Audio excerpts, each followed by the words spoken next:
नमस्ते प्यारे बच्चों। तो हम समझ रहे थे 8 ग्रेड अभ्यास पुस्तिका कक्षा छठवीं की भाषा भारती। भाषा भारती ये हमारी हिंदी है ना। तो इसको हमने 1 से 12 तक के सभी पाठ कंप्लीट कर लिए थे। आज हम इसका अगला जो पाठ दिया गया है 13, इसको समझेंगे और अपनी 8 ग्रेड बुक में इसको भर लेंगे, क्योंकि वार्षिक परीक्षा में जो प्रश्न पूछे जाना है वो इसी 8 ग्रेड बुक में जो प्रश्न हम कंप्लीट कर रहे हैं, भर रहे हैं, और इन्हीं को हमें याद करना है, जिससे कि परीक्षा के लिए हमें सभी प्रश्न जो हैं अच्छे से तैयार हो सकें। यहाँ देखिए तो ये इसकी अनुक्रमणिका दी गई है और इसमें हमें 22 पाठ कंप्लीट करना है। आज हम इसका पाठ 13 यानी इसमें दिया गया है बसंत। तो बसंत के बारे में समझेंगे और इसको देखेंगे। तो ये दिया गया है पाठ 13 बसंत। तो जो बसंत है, ये बसंत हमारे यहाँ पर एक ऋतु होती है, तो इसके बारे में हम समझेंगे और यह भी देखेंगे कि हिंदी में हमें यहाँ पर जो हमारी ग्रामर होती है वो हमें ग्रामर किस प्रकार से तैयार करनी है। तो यहाँ पे देखिए, इस कविता के माध्यम से जो ये बसंत कविता है, इसमें जो अलंकार आए हुए हैं, विशेषण और विशेष, इन सभी को समझेंगे। जैसे मान लीजिए यहाँ देखिए, एक अलंकार के रूप में एक कविता दी गई है, चारु चंद की चंचल किरणें, चंपा चमेली संग गेंदा भी फूले थे। तो देखिए, इन कविताओं का जो यहाँ पे है, तो जो चावर्ण दिया गया है, चा चा चा, इसमें भी चा चा इस प्रकार से शब्द आए हुए हैं। तो इसमें चावर्ण की क्या हो रही है, आवृत्ति हो रही है, बार बार चा आ रहा है। तो ये जो बार बार चा आ रहा है, यह कविता की सुंदरता बढ़ाता है, ठीक है ना। तो ये जब सुंदरता बढ़ा रहा है, तो इस कविता में कोई भी वर्ण यदि 2 या 2 से अधिक बार आवृत्ति होती है तो वहां पर अनुप्रस्थ अलंकार माना जाता है, ठीक है। तो इस प्रकार से हम यहाँ पे देखेंगे कि ऐसी और कौन से शब्द आए हैं जिनमें अनुप्रस्थ अलंकार या अनुप्रास अलंकार इसमें दिया गया है। तो यहाँ देखें, बहुविकल्पीय प्रश्नों के माध्यम से इस पूरे पाठ को हम समझेंगे और कुछ इसमें प्रश्न दिए गए हैं। प्रश्न 1 देखिए, दिया गया है, जंगल ही जीवन है, जंगल मत काटो, पंक्ति में किस वर्ण की आवृत्ति से चमत्कार दिखाई दे रहा है। तो जा जा जा 3 बार आया, जा जा जा जा, जंगल, जीवन, फिर जंगल आ गया है ना। तो यहाँ पे जा वर्ण की आवृत्ति हुई है, तो यहाँ हम जा में निशान इस प्रकार से लगा देंगे, ठीक है। कोयल गीत गाती है, यह बसंत ऋतु में है। कोयल गीत गाती है, तो किस ऋतु में, यह बसंत ऋतु में कोयल आती है और यहाँ पर गुनगुन गीत गाती रहती है, ठीक है। चलिए अगला प्रश्न देखें। प्रश्न 3 यहाँ पे दिया गया है, इसमें है कि कहाँ ठहर जाऊं मैं, ये कविता की लाइन है। कविता में यह कथन कौन कह रहा है, तो यह कथन है बसंत कह रहा है। कौन कह रहा है, बसंत। प्रश्न 4 देखिए, इसमें है, कविता में बसंत ने जंगल को क्या कहा है। तो इसमें जो है, कविता में बसंत ने जंगल को क्या कहा है, जीवन, आंगन और घर कहा है। बसंत ने इस कविता में जो जंगल है उसको अपना घर बताया है और अपना जीवन भी बताया कि यही हमारा जीवन है। प्रश्न 5 इसमें दिया है, देखिए, बसंत क्यों दुखी है। बसंत दुखी क्यों है, तो वनों को कट जाने के कारण बसंत दुखी है। जब ये बसंत ऋतु आती है तो जो आनंद आता था, आई समझ में, जैसे मान लीजिए हमारे सभी जो पेड़ पौधे रहते थे वो सभी फूलों से लद जाते थे, बहुत अच्छे सुंदर लगता था। पेड़ नहीं है तो क्या होगा फिर, है ना। प्रश्न 6 देखिए, बंजर इस धरती पर, पंक्ति में रेखांकित शब्द का अर्थ बताते हुए एक वाक्य बनाइए। तो देखिए, बंजर शब्द है, बंजर जिस धरती पर कुछ उगता ना हो वो बंजर भूमि कहलाती है, ठीक है। तो इसका वाक्य हम बनाएंगे कि मेहनत से बंजर धरती को भी उपजाऊ बनाया जा सकता है। यदि उसमें भी हम मेहनत करें, आयुष्मान में उसकी हम देख रेख करें, उसमें कौन से तत्वों की कमी है, क्या कमी है, उसकी पूर्ति कर दें, तो वो जो बंजर भूमि होती है जहाँ कुछ नहीं उगता है उसमें भी उगाया जा सकता है, ठीक है। तो इस प्रकार से हमें ये बसंत की जो कविता है ये हमें सिखा रही है।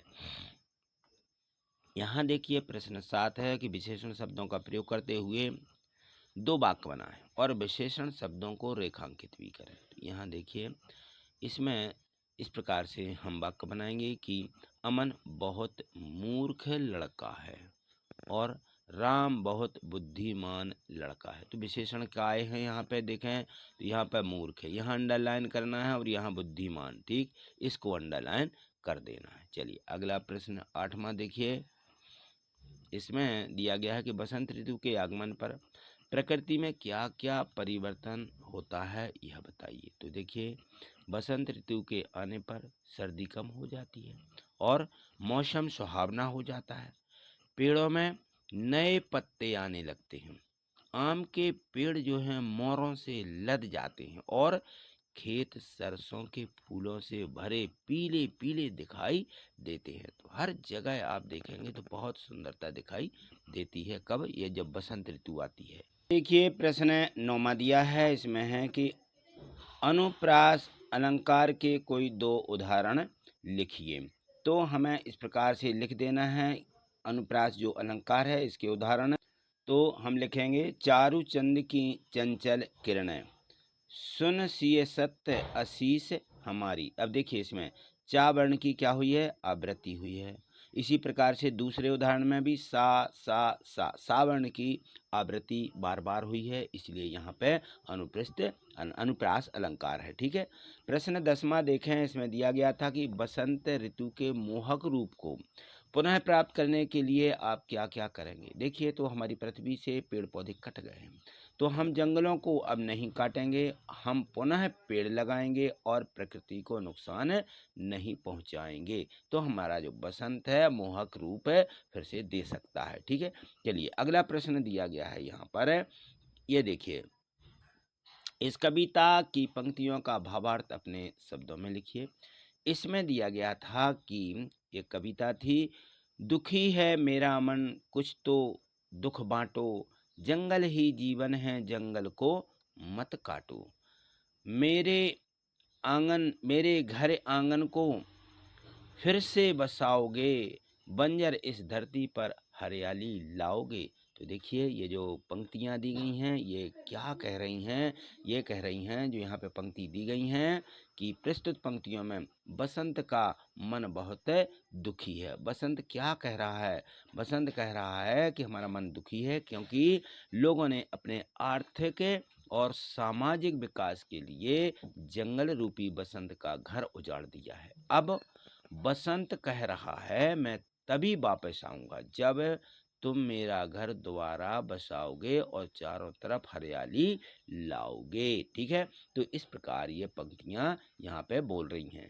यहाँ देखिए प्रश्न 12 है, निम्नलिखित पंक्तियों का भावार्थ अपने शब्दों में लिखिए। यहाँ भी बसंत की अगली जो पंक्तियाँ दी गई हैं कि बसंत तुम आते थे हरियाली लाते थे, और चंपा चमेली संग गेंदा भी फूले थे, अमुआ की डाली पर डालें फिर झूले थे, और बहती थी मस्त पवन, झूम उठे पागल मन, मोर भी नाचता था वन में मयूर संग, स्वागत में गीत कोई कोयल भी गाती थी, और पत्तों के झुरमुट से कुहू कुहू धुन आती थी। तो इन पंक्तियों का अर्थ हमें इस प्रकार से लिख देना है कि कभी कह गया है पाठ 14, ये है 14 पाठ है ना। इसमें दिया गया है नारियल का बगीचा केरल। केरल में सबसे अधिक नारियल होते हैं। तो इस पाठ के माध्यम से हम केरल की स्थिति को जानेंगे, केरल को हम समझेंगे। यहाँ पर देखिए, तो ये जो है हमारा पाठ है नारियल का बगीचा 14 पाठ। इसमें जो है पूर्व की तैयारी और दिशा निर्देश दिए रहते हैं कि हमें इस पाठ के माध्यम से क्या क्या पढ़ना है। तो देखिए जो ये पाठ है, इस पाठ में हम देखें तो ये जो पूरा पाठ है इसमें नारियल के ऊपर सबसे ज़्यादा चर्चा की गई है। तो नारियल तो हमारा कल्प वृक्ष है। नारियल कैसा माना जाता है? हमारे लिए कल्प वृक्ष के समान है। यह एक नहीं अनेक वस्तुएं प्रदान करता है। नारियल अमृत के तुल्य मीठा होता है और यह बहुत मीठा पानी भी हमें देता है। नारियल की जो गरी रहती है उसका साग सब्जी चटनी बनाए जाते हैं और बहुत स्वादिष्ट होते हैं। इसके गोले से तेल निकाला जाता है। जब यह सूख जाता है तो फिर उसको मसल करके तेल निकालते हैं, और भोजन के अतिरिक्त साबुन बनाने और सिर में डालने के लिए इसके तेल का उपयोग होता है। नारियल के पेड़ के तने का उपयोग पानी की नाली बनाने में होता है। नारियल का वृक्ष रस्सी, मोटे रस्से, चटाई, कूची और पायदान जैसी वस्तुएं बनाने के लिए रेशे प्रदान करता है। नारियल के सख्त छिलकों से कटोरे, प्याले, चम्मचें भी बनाई जाती हैं। मकान बनाने के लिए नारियल की लकड़ी, उसकी छत बनाने के लिए पत्तों का उपयोग, जो पत्तियां रहती हैं उनका भी उपयोग किया जाता है। अब बताइए नारियल हमें किस प्रकार से उपयोगी होता है। तो नारियल बहुत उपयोगी है। चलिए आज इसके बारे में हम और भी गहन अध्ययन से इन प्रश्नों के माध्यम से समझेंगे। यहाँ देखिए तो ये जो है केरल है ना। केरल की थोड़ी सी सभ्यता को समझेंगे। यहाँ प्रश्न दिया गया है कि गौड़ी नृत्य किस राज्य का पारंपरिक नृत्य है। तो ये जो गौड़ी नृत्य है ये तो हमारे मध्य प्रदेश का है। ठीक है। प्रश्न दूसरा दिया है कि केरल में नौका प्रतियोगिता किस अवसर पर आयोजित की जाती है। तो केरल में एक नौका प्रतियोगिता होती है, यानी नाव की प्रतियोगिता।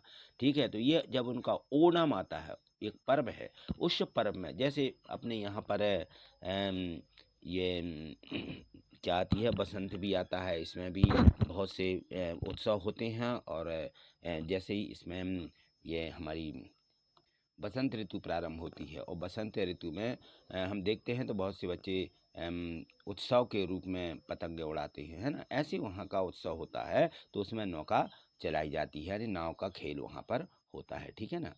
अगला प्रश्न दिया गया है कि केरल और असम के जंगलों में क्या समानता है। तो यहाँ के जो जंगल हैं, केरल के जंगलों में असम के जंगलों की तरह खूब पशु पाए जाते हैं तथा यहाँ पर भी चाय की खेती की जाती है। मैंने दोनों में समान समान एक सी वस्तुएं उगाई जाती हैं। ठीक है ना।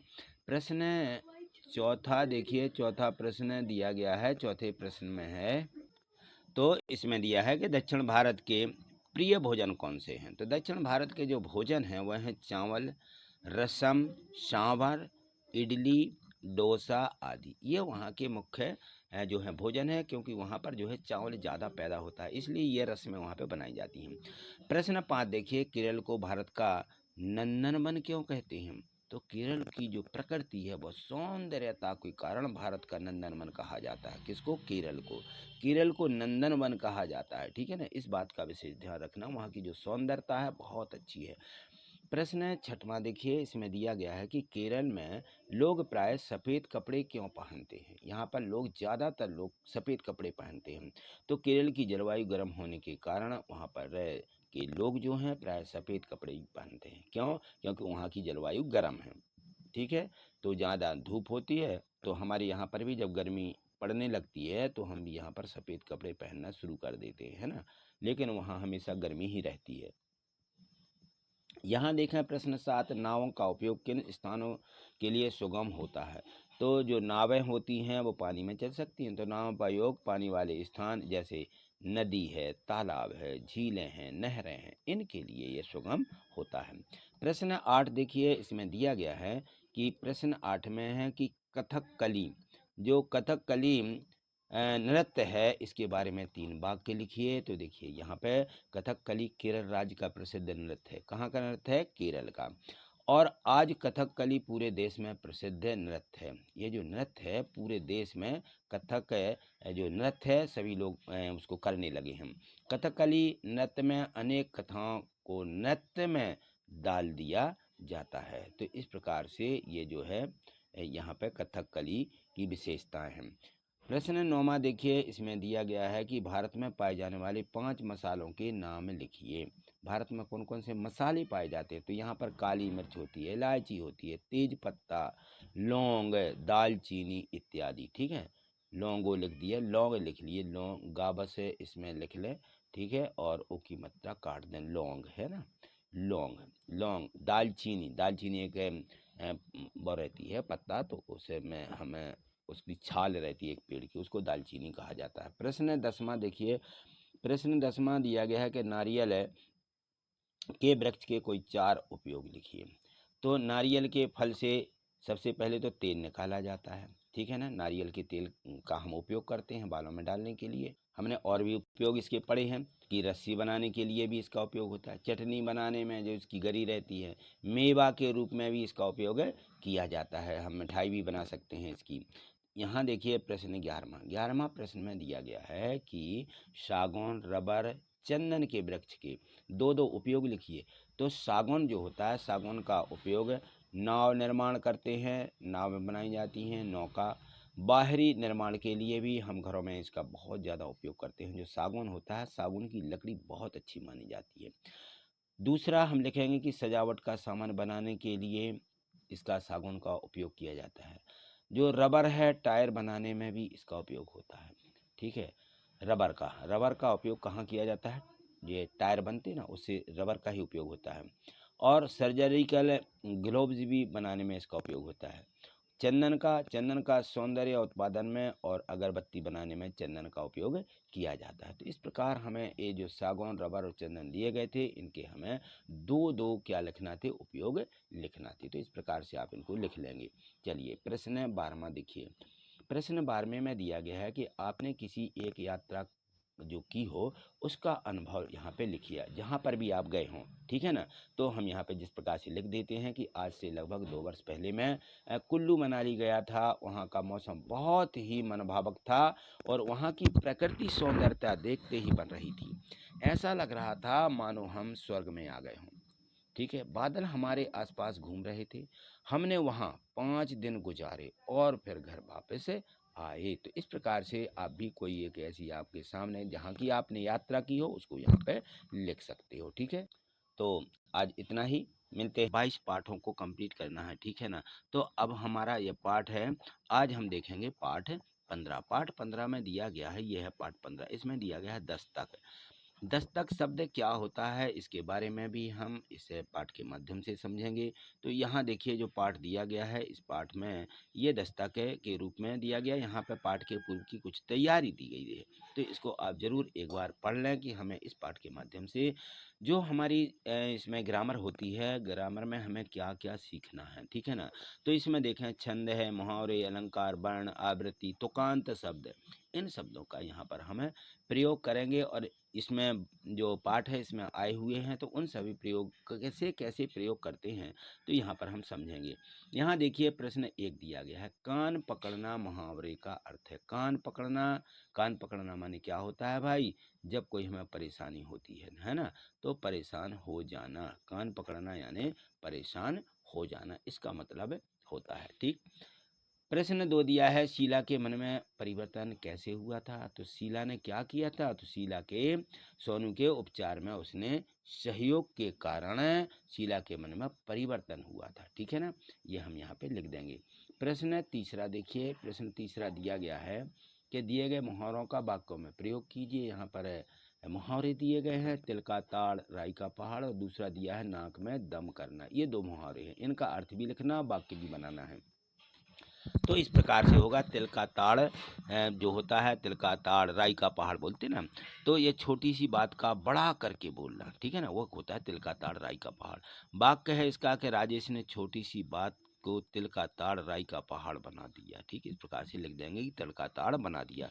नाक में दम करना यानी परेशान करना, नाक में दम करना, परेशान करे ना, तो उसके लिए बोलते हैं। इसका वाक्य बनेगा कि इन बच्चों ने तो मेरी नाक में दम कर दिया। ठीक।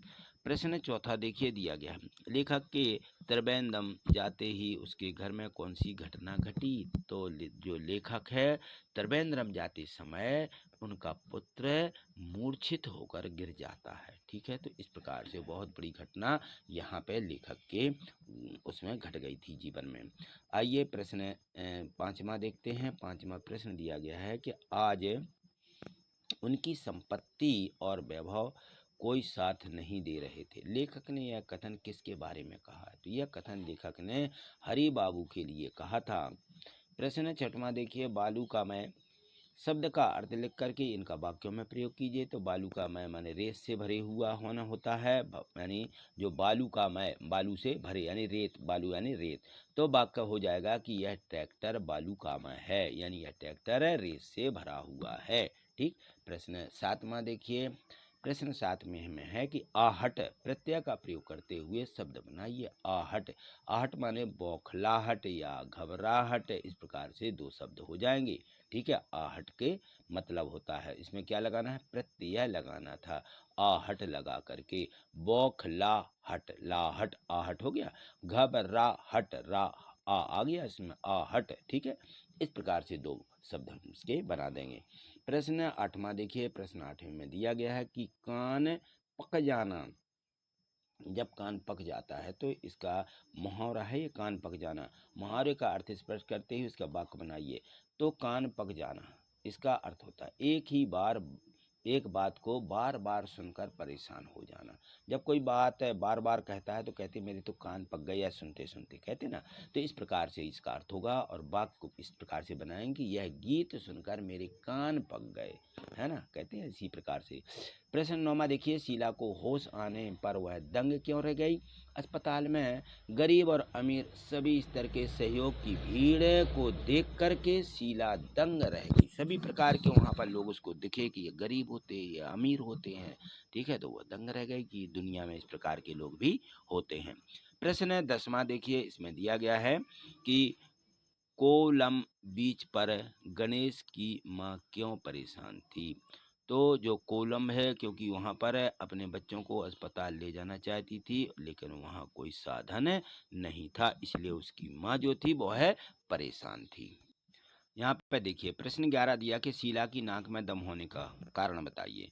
शीला के पति हमेशा समाज सेवा में लगे रहते थे और परिवार को बिल्कुल ध्यान नहीं देते थे, इसलिए शीला के नाक में दम था। ठीक है ना, कहते ना कि ने तो मेरे नाक में दम कर दिया, ठीक वही शब्द है जो अभी हमने उसका वाक्यों में प्रयोग किया था, है ना। चलिए अगला प्रश्न देखिए। इसमें प्रश्न 12वां जो दिया गया है कि शीला ने समाज के लिए कौन से कार्य किए तथा समाज की उपेक्षा करने वालों के लिए क्या कहा जाता है। तो इस प्रकार से यहाँ पे हम लिख देंगे, शीला और लेखक के पुत्र सोनू को अस्पताल में सहायता के लिए तत्पर है। लोगों की भीड़ देख करके तथा सोनू के स्वस्थ हो जाने पर शीला भी समाज के द्वारा दिए गए सहयोग से प्रभावित होकर के अपने अवकाश के समय में प्रत्येक मोहल्ले में जाकर के महिलाओं के बीच समाज सेवा करने लगी। यह देखिए इस प्रकार का प्रभाव पड़ा किसको, शीला को। ठीक है, तो इसी प्रकार से हमें भी एक दूसरे का सहयोग करना चाहिए। ठीक, तो क्या दिया है यहाँ पर देखें, इसमें दिया गया है कि लेखक के द्वारा समाज के प्रति किए गए कार्य कौन कौन से हैं, अपने शब्दों में लिखिए। तो इसमें देखें तो लेखक कहना चाहता है कि गरीब के बीमार होने पर लेखक उन्हें देखने उनके घर जाते हैं। लेखक क्या कर रहा है, गरीब बस्तियों में गरीब की सेवा करने के लिए जाया करते थे, जो यहाँ पे इस पाठ को लिख रहे हैं। एक बार त्रिवेंद्रम के प्रसिद्ध सागर तट पर एक बालक गणेशन के पैर में कील चुभ जाने के कारण उसकी माँ बहुत परेशान थी। तब लेखक बालक को अपने पीठ पर बिठा करके ऑटो स्टॉप तक पहुंचाया था। किसने, लेखक ने। तो इसने इसी समय यह पूरी घटना लिख दी थी। ठीक, तो यहाँ इसमें जो है पाठ है जो हमारा दिया गया था 15वां, इस 15वें पाठ में हमें 13 प्रश्न दिए गए हैं, 12 नहीं हैं 13 हैं। आगे एक और प्रश्न था, तो इन सभी 13 प्रश्नों को हमें कंप्लीट करना है। ठीक है, थैंक यू, धन्यवाद। 22 पार्ट कंप्लीट करना है, तो इसमें से आज हम इसका 16 पार्ट श्रम की महिमा, क्या दिया गया है, श्रम की महिमा पार्ट 16 में, ठीक है, ये हम कंप्लीट करेंगे। 10 तक के पार्ट हमारे कंप्लीट हो चुके हैं। तो देखिए यहाँ जो श्रम की महिमा है, जितने भी पाठ हैं इनमें सभी में पाठ के पूर्व की कुछ तैयारी रहती है। तो इस प्रकार से देखें, ये पाठ 16 है और इसमें ये पाठ पूर्व की कुछ तैयारी दी गई है ना, कि हमें इस पाठ के माध्यम से क्या क्या सीखना है। तो देखिए यहाँ जैसे पिछले पाठ के माध्यम से हमने संज्ञा शब्दों का प्रयोग करना सीखा था, संज्ञा शब्द पहचाने थे। आज हम देखेंगे सर्वनाम। सर्वनाम क्या होते हैं, सर्वनाम की परिभाषा। तो यहाँ देखिए संज्ञा के स्थान पर प्रयुक्त होने वाले जो शब्द हैं वह सर्वनाम कहलाते हैं। यह परिभाषा जरूर आप इसको अपनी नोटबुक में लिख लें ताकि हम इसको याद रखें कि संज्ञा के स्थान पर प्रयुक्त होने वाले जो शब्द हैं वह सर्वनाम कहलाते हैं। ठीक है, अब सर्वनाम होते क्या हैं, तो यहाँ देखिए जैसे मैं, तू, आप, यह, वह, जो, सो, कोई, कुछ, कौन, क्या, ये हैं क्या, सर्वनाम। इनका प्रयोग यहाँ देखिए किस प्रकार से किया जाता है, आपको पता चल जाएगा कि ये कैसे संज्ञा के स्थान पर प्रयुक्त होते हैं। तो यहाँ पर देखें पुरुषवाचक सर्वनाम कैसे, मैं घर जा रहा हूँ, हम पढ़ रहे हैं। देखिए यहाँ पे मैं का प्रयोग हुआ, यहाँ पे हम का प्रयोग हुआ। मैं यानी अपना नाम बता सकते हैं या हम खुद होते हैं, है ना। तो ये जो है पुरुषवाचक सर्वनाम है। किसी व्यक्ति के नाम के बदले में इनका उपयोग किया जाता है। निजवाचक सर्वनाम देखिए, अब यहाँ निजवाचक अपना नाम, राम अपना काम कर रहा है, ठीक है ना। यहाँ क्या आ गया, राम। ये के यहाँ पे स्वयं का बोध करा रहा है कि मैं राम हूँ, ठीक है ना। यहाँ मैं स्वयं यह पुस्तक पढ़ूंगा। यहाँ देखिए निश्चय वाचक जो सर्वनाम है, यह बालक रो रहा है, वह लड़की खेल रही है। ये निश्चय वाचक है जो हम दूसरे को इंगित कर रहे होते हैं। ये निश्चित व्यक्ति या वस्तु का बोध कराते हैं। अनिश्चय में देखिए, आज घर कोई आएगा, अब यहाँ किसी का नाम नहीं दिया, आज। टेबल पर कुछ रखो, अब यहाँ पे देखो कुछ रखो का बोध हो रहा है यहाँ पे कि ये अनिश्चित है, इसका कोई निश्चित नहीं कि क्या चीज है। तो क्या का प्रयोग यहाँ पे निश्चित निकल के आता है। ये क्या होते हैं, जहाँ पे ये शब्द निकल के आ जाए वो अनिश्चयवाचक सर्वनाम है। प्रश्नवाचक सर्वनाम देखें कि यहाँ पे देखिए कौन भाग रहा है, यहाँ पे प्रश्न किया जा रहा है। मोहन क्या खा रहा है, क्या, ठीक है। तो इस प्रकार से ये जो यहाँ पर सर्वनाम दिए गए हैं, इन सभी सर्वनामों को एक बार अच्छे से देख लीजिए। संबंधवाचक में देखें, तुम जो चाहो सो ठीक है, जिसकी लाठी उसकी भैंस। ये शब्द देखिए वाक्य खंडों को जोड़ने का काम करते हैं और वाक्य में किसी संबंध सर्वनाम से संबंध स्थापित करते हैं। तो इस प्रकार से ये होते हैं सर्वनाम, ठीक है। चलिए आगे देखिए, अब यहाँ से बहुविकल्पीय प्रश्न दिए गए हैं, इनके माध्यम से भी हम ग्रामर को समझेंगे। तो यहाँ देखिए पाठ है कि जो ग्रामर के हिसाब से यहाँ ऑब्जेक्टिव प्रश्न दिए गए हैं। खेती बाड़ी को कष्ट कला कहते हैं, भवन निर्माण को क्या कहेंगे, अब बताइए आप। यदि इसको काष्ठ कला कहते हैं तो भवन निर्माण वास्तुकला हो जाता है। क्या हो जाता है, वास्तुकला। ये बी वाला ऑप्शन हम यहाँ पे भर देंगे। तत्सम शब्द है, तत्सम। अब देखिए यहाँ पे तत्सम कौन सा आया है, तत्सम दंत, ठीक है ना। हम दांत बोलते हैं अपनी भाषा में, तो ये यहाँ पे दंत है। दूध को दूध बोलते, आग को आगी बोलते, घर को घर ही बोलते, है ना। तो ये तत्सम नहीं है, तत्सम है दंत, और हम बोलते क्या है, दांत, ठीक है। चलिए प्रश्न 3 है, हस्तकला से बचने वाली कोई 3 वस्तुओं के नाम लिखिए। हस्तकला से जो बनती हैं, हाथ से जो बनती हैं, कालीन, चटाई, है ना, मिट्टी के खिलौने इत्यादि हाथ से बनाए जाते हैं। कालीन जो होती है वह भी हाथ से ही बुनी जाती है। प्रश्न चौथा देखिए, इसमें दिया गया है मिट्टी से बनने वाले 5 बर्तनों के नाम लिखिए। तो मिट्टी से जो आपके यहाँ बनते हैं कुछ भी लिख सकते हैं, जैसे हमने यहाँ पे लिख दिया, हमारे यहाँ पे मटका, सुराही, डबले, तवा, प्याले इत्यादि, ठीक है ना। दिया है ना, उसको अपन लिख सकते हैं। और देखिए यहाँ पे प्रश्न 5 दिया है, अनिश्चयवाचक सर्वनाम का एक वाक्य बनाइए जो अनिश्चय सर्वनाम हो। कोई उधर गया है, अब कोई आ गया। कुछ का प्रयोग करते हुए, मुझे कुछ पैसा दो। इस प्रकार से हमें इनके वाक्य क्या करना है, बना देना, ठीक। चलिए प्रश्न 6वां देखिए, प्रश्न 6वें में दिया है, चित्र बनाने या चित्रकला में प्रयोग होने वाली वस्तु के नाम लिखो। तो चित्रकला में सबसे पहले मेन चीज होती है कागज और कलम, है ना, इनसे बनाया जाता है। ब्रश का भी उपयोग होता है और कलर यानी रंग का, ठीक। ये वस्तुएं ना हो तो इनमें से ये चित्र नहीं बन सकते, ठीक। चलिए प्रश्न 7वां देखिए, प्रश्न 7 दिया गया है इसमें, यहाँ गांधी जी के आश्रम के कौन कौन से काम करते थे। गांधी जी आश्रम के जो काम थे वो कौन कौन से थे, गांधी जी के आश्रम के काम। तो यहाँ देखिए गांधी जी करते थे, ये काम करते थे कि सूत काटना, ठीक है ना, उनके आश्रम का काम था ये, लेकिन ये स्वयं करते थे, ठीक है। और कपड़ा बुनना, कपास धुनना, कपास को धुना जाता है तब उससे शुद्ध कपास हो जाता है। फिर वो अनाज से कंकड़ चुनना, ये भी कौन करता था, गांधी जी आश्रम में। अनाज को सींचना, ठीक है ना। इस प्रकार से जब हम गेहूं बोते हैं तो वो अनाज सींचना है। यहाँ देखिए प्रश्न 8 दिया गया है।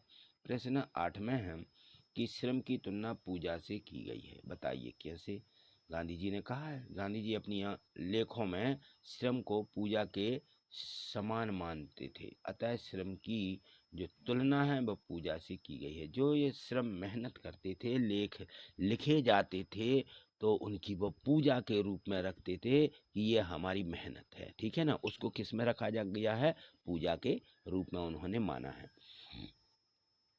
प्रश्न अगला 9वां देखिए, इसमें 9वें प्रश्न में दिया गया है, यहाँ देखिए ये है 9वां प्रश्न, हम किसी भी काम को छोटा नहीं समझना चाहिए। तो हमें किसी भी काम को छोटा क्यों नहीं समझना चाहिए? देखिए सभी काम समान होते हैं, कोई कार्य छोटा या बड़ा नहीं होता है, अतः हमें सभी कार्य को समान समझना चाहिए। कोई भी कार्य जो हम अच्छे से करेंगे वह बड़ा बन जाता है, यदि हमने उसको अच्छे से नहीं किया तो वो काम फिर हमें अच्छा नहीं लगता है और उसको हम कहेंगे कि ये छोटा काम है। ठीक, अगला प्रश्न देखिए 10वां दिया, निम्नलिखित मुहावरों के अर्थ लिख करके वाक्यों में प्रयोग कीजिए।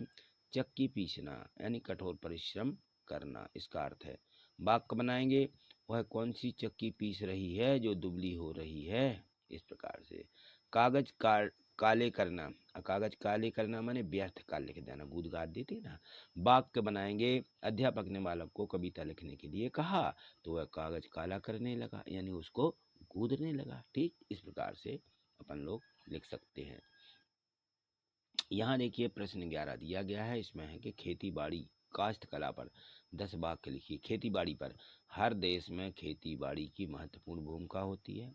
खेती बाड़ी से हमें अन्न मिलता है, यानी गेहूं अनाज। ठीक, खेती बाड़ी एक परिश्रम का कार्य है, यानी मेहनत का काम है। जो व्यक्ति खेती बाड़ी करता है उसे कृषक कहते हैं। क्या कहते हैं? कृषक, यानी किसान। किसान भी लिख सकते हो, ठीक है ना। कृषक शब्द कठिन है, संस्कृत का है, तो किसान लिख सकते हो कि किसान कहते हैं। खेती बाड़ी से हमें खाने के लिए सब्जियां व फल भी मिलते हैं। किससे? खेती बाड़ी से ही मिलते हैं सारी चीज़ें। ठीक, अगला प्रश्न देखें, यहाँ पे अगला प्रश्न 12वां प्रश्न दिया गया है। यहाँ पे देखिए ये श्रम की महिमा कविता से आपने क्या सीखा? जो श्रम की महिमा कविता है, इसमें हमने देखा कि कोई भी कार्य छोटा या बड़ा नहीं होता है, हमें अपने सारे कार्य स्वयं ही करना चाहिए। हमें श्रम को पूजा के समान मानना चाहिए, जिस प्रकार गांधी जी ने माना। हमें सभी की सेवा करना चाहिए। ठीक, इस तो इसके को हम यहाँ अपने इसमें देखेंगे और समझेंगे। एट ग्रेड बुक में भी इसको लिखेंगे। देखिए यह है पाठ 17। यदि आपने किसी कारणवश पिछले जो पाठ हैं वो कंप्लीट नहीं किए हैं तो इसके डिस्क्रिप्शन में लिंक दी गई है, उस पर जाकर के देख सकते हैं। यह बहुत अच्छा तरीका रहता है प्ले लिस्ट पर देखना। ये देखिए ये गणित वाले सर के नाम से इसकी आईडी चैनल की बनी हुई है, तो आप गणित वाले सर के नाम से बोल देते हैं या उसको सर्च कर लेते हैं तो यहाँ से आपको प्ले लिस्ट मिल जाएगी और उसमें से जाके आप देख सकते हैं। ठीक है, कुछ बच्चे इंस्टा चलाते हैं तो इंस्टा पर भी हमने ये सभी वीडियो अपलोड कर दी हैं, या टेलीग्राम कोई बच्चे चलाते हैं तो टेलीग्राम में हमने इस सभी PDF रख दिए हैं। ठीक है, तो उस पर जाके आप देख लेंगे। ठीक है, चलिए आज हम समझेंगे पाठ है 17, संकल्प दिया गया है। क्या दिया गया है? संकल्प। और यहाँ पर देखते हैं प्रत्येक पाठ में कि प्रत्येक पाठ में इसके पूर्व की कुछ तैयारी रहती है। तो अभी तक के जो हमने पाठ किए हैं उसमें पूर्व की तैयारी के रूप में, और हम यहाँ पाठों के माध्यम से हम हिंदी की जो ग्रामर है वो समझते जा रहे हैं। ठीक है ना, तो यहाँ पे भी हम देखेंगे कुछ इसमें बताए गए हैं कि इनके विलोम शब्द भी हम इस पाठ के माध्यम से सीखने वाले हैं। विलोम शब्द जो होता है उसका मतलब होता है विपरीत शब्द या विरुद्धार्थी शब्द, इनको याद रखना है। विलोम को क्या बोलते हैं? विपरीतार्थक शब्द, या फिर क्या बोलते हैं? विरुद्धार्थी शब्द। इस प्रकार से एक दूसरे के ये पर्यायवाची हैं, यानी इनके अर्थ हैं। तो कहीं विलोम लिखा मिल सकता है, कहीं विपरीत लिखा मिल सकता है और कहीं पर विरुद्धार्थी शब्द भी लिखा मिल सकता है। तो हमें इसमें घबराने की बात नहीं है। जैसे यहाँ पर दिए गए हैं, जैसे देखिए यहाँ पर जय, जय का विपरीत पराजय, सुगम का दुर्गम, जल का अग्नि देखिए धरती आकाश, तेज मंद, ठीक है, डर का निडर। ये क्या है? विपरीत शब्द है, विपरीतार्थी या विलोम कह सकते हैं। ठीक है, उल्टे भी बोलते हैं, हम अपनी भाषा में कहें तो इनको हम क्या बोलते हैं? उल्टे शब्द हैं। ठीक है, तो इनकी पहचान हमें करना है। वो जितने भी विपरीत शब्द मिलते हैं और कुछ इस पाठ के माध्यम से भी हम सीखेंगे। तो यहाँ देखिए बहुविकल्पीय प्रश्न दिए गए हैं, यहाँ से हम शुरुआत करेंगे।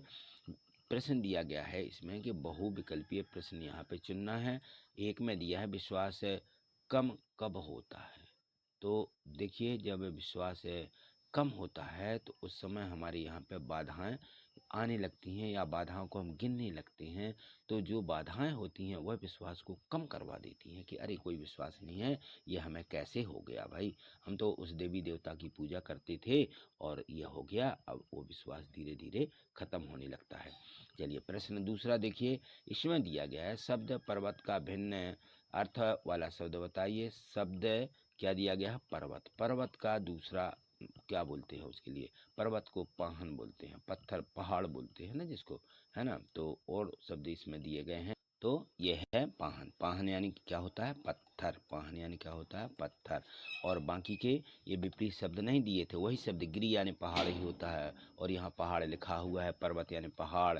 और अचल जो चल ना सके उसे भी हम क्या बोलते हैं? पर्वत ही बोलते हैं। तो इसका हमें भिन्न वाला अर्थ वाला लिखना था, तो भिन्न अर्थ किसका है? पाहन। पाहन माने होता है पत्थर, और बाकी शब्द का अर्थ क्या होता है? पहाड़ ही होता है या पर्वत ही होता है। ठीक है, चलिए अगला प्रश्न समझिए। यहाँ पे अगला प्रश्न दिया गया है प्रश्न क्रमांक 3। यहाँ देखें तो इसमें दिया है प्रश्न क्रमांक 3 में नदियाँ सागर से कब मिलती हैं? तो आप मालूम है आपको नदियाँ सागर से कब मिलती हैं भाई?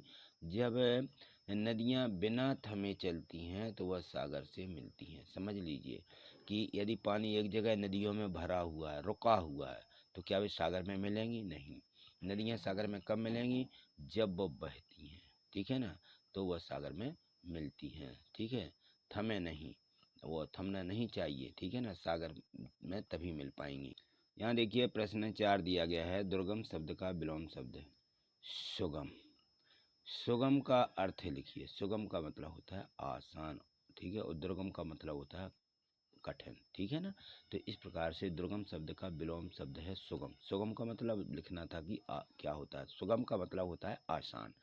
प्रश्न 5वां देखिए, 5वें में दिया गया है कि चलना सीखने के लिए आप किस किस से प्रेरणा लेंगे? ठीक है, चलना है, तो चलना सीखने के लिए हमें छोटी छोटी पानी की बूंदों, बहती नदियों, जलाशयों से भरे पानी, फूलों आदि से प्रेरणा लेंगे कि हमें किस प्रकार से चलना चाहिए।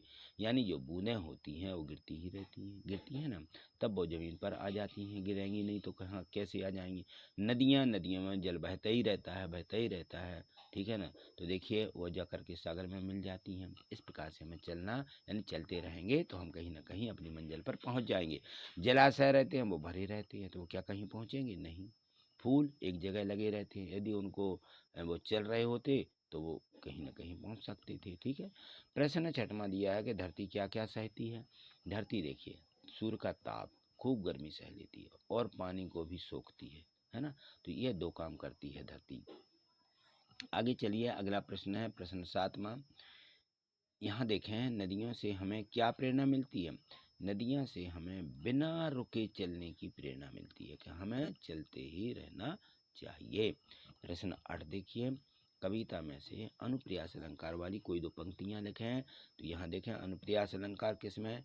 गिर गिर कर चलना सीखेंगे, गिरने से ना डरें। तो देखिए यहाँ पे गिर आया है शब्द, क्या आया? गी और गी 3 बार आ गया गी। तो ये क्या है? ये अनुप्रास अलंकार में होता है। ठीक है, करने होता है सब कुछ, करना शुरू करें। ठीक है, तो इसमें क्या आया है? का शब्द आया है। यहाँ देखिए करने, यहाँ देखिए का कुछ, यहाँ देखिए का आया है, यहाँ देखिए का आया है। तो इसमें ये देखिए 4 बार का आ गया है, इसलिए क्या है? यहाँ पे अनुप्रास अलंकार है। ठीक, यहाँ देखिए प्रश्न 9 दिया गया है। प्रश्न 9 में है कि हमें पथ की बाधाओं से निकलने के लिए क्या करना चाहिए? तो हमें अपने कार्य की शुरुआत करना चाहिए और बिना रुके चलते रहना चाहिए, चलते रहना ही है। प्रश्न 10 है कि बिना रुके तो बूंदें गिरती, उद्गम रूप धरे। पंक्ति का भावार्थ लिखिए। बिना रुके तो बूंदें गिरती, उद्गम रूप धरे, ऐसी पंक्ति है ना। तो इसमें है जब बिना रुके पानी की बूंदें लगातार गिरती रहती हैं तो वह नदी का उद्गम बन जाती हैं, यानी वह नदी कहलाती है। ठीक है ना, इस प्रकार से हमें भी क्या करना चाहिए? चलते रहना चाहिए, काम करते रहना चाहिए। प्रश्न 11वां देखिए, प्रश्न 11वें में है कि जलाशयों का जल वर्षा के जल से किस प्रकार बदलता है? जलाशयों का जल, जब सूर्य का तेज प्रकाश जलाशयों पर पड़ता है तो जलाशयों का जल बाष्प के रूप में ऊपर उड़ जाता है, भाप बनती है, और वहीं जलवाष्प पानी के रूप में पुनः पृथ्वी पर आ जाता है। वही जलवाष्प ऊपर जाके ठंडी होती है, फिर वह बूंदें बनती हैं और बूंद बन के वह नीचे आ जाता है, जिसे हम क्या कहते हैं? उसे हम वर्षा कहते हैं। ठीक। अगला प्रश्न देखिए, 12वें प्रश्न में दिया गया है कि हमें अपने कामों में सफल होने के लिए कौन सी बातों को ध्यान में रखना होगा? यदि हमें सफल होना है तो इसके लिए देखिए ये निम्न बातें दी गई हैं। नंबर 1 है, हमें अपने कार्य की शुरुआत करनी चाहिए। ऐसा नहीं कि हम काम की शुरुआत ही ना करें तो कैसे आगे बढ़ेंगे। और हमें बढ़ाओ घबराना नहीं चाहिए, ठीक है ना। तो हमें पढ़ना भी चाहिए और बढ़ना चाहिए। इस प्रकार से हमें किसी काम से घबराना नहीं चाहिए। हमें निरंतर चलना चाहिए जब तक कि मंजिल ना मिल जाए, जब तक कि हमें जो प्राप्त करना है वो ना मिल जाए। इसमें 18 पाठ में दिया गया है परमानंद माधवम। क्या दिया गया है? परमानंद माधवम। तो इस पाठ को हम यहाँ पर देखिए दिया है। इसमें सबसे पहले इस पाठ के पूर्व की तैयारी, तो जो हमारा पाठ परमानंद माधवम है इसमें दिया गया है आगे पूर्व की तैयारी में कि जो हम जो पाठ है परमानंद माधवम, परमानंद यानी होता है परम आनंद, ऐसा आनंद जो कभी खत्म नहीं होता है, ऐसा परमानंद हमें किस मतलब हमारे काम से मिलता है। तो यहाँ देखिए जब हमें इस पाठ के माध्यम से हमने सीखा भी है कि सेवा भाव, त्याग भाव, समर्पण की भावना हमारे प्रति होनी चाहिए, तो इस प्रकार से हमें वो आनंद मिल सकता है। तो यहाँ पर देखेंगे हम, इसमें कुछ बहुविकल्पीय प्रश्न दिए गए हैं, इस पाठ के माध्यम से हम समझेंगे इसको। तो यहाँ देखिए इसमें प्रश्न दिए हैं कि कुष्ठ रोग राष्ट्र के लिए कलंक है, ये किसका कथन है? तो डॉक्टर इन्होंने दिया कि डॉक्टर राधाकृष्णन का है, कि गोविंद कात्रे का है, कि सदाशिवराव कात्रे का है, कि महामहिम हरिभाव का है। तो ये है सदाशिवराव कात्रे का, ठीक है। तो इसका सी वाला ऑप्शन सही है। यहाँ पे हम इसको लिख लेंगे कि इस सदाशिवराव कात्रे का कथन था।